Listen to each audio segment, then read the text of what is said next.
Militer Angkatan Bersenjata Federasi Rusia memperbarui informasi operasi militer khusus di Ukraina dalam 24 jam terakhir.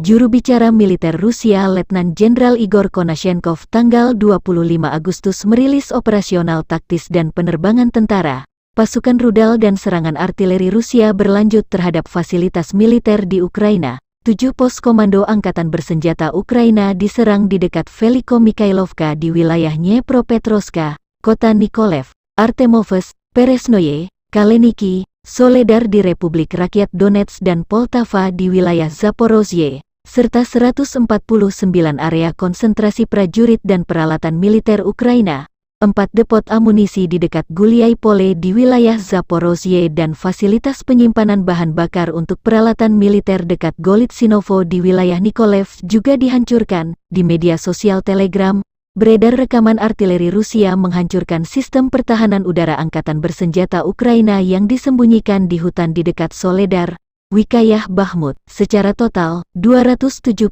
pesawat Ukraina dan 148 helikopter, 1.808 kendaraan udara tak berawak, 369 sistem rudal anti-pesawat, 4.384 tank dan kendaraan tempur lapis baja lainnya, 819 sistem peluncuran roket ganda, 3.340 artileri dan mortir lapangan, serta 5.048 unit khusus kendaraan militer dihancurkan selama operasi, kata Igor Konashenkov dikutip Tribun Timur. Dari kubu Kyiv, Kemenhan Ukraina merilis 150 prajurit Rusia tewas dalam sehari, total 45.580 prajurit Federasi Rusia dan sekutu tewas sejak awal invasi hingga hari 182, tanggal 25 Agustus. Presiden Ukraina Volodymyr Zelensky terus menggalang dukungan Barat dan Amerika untuk mengusir penjajah Rusia.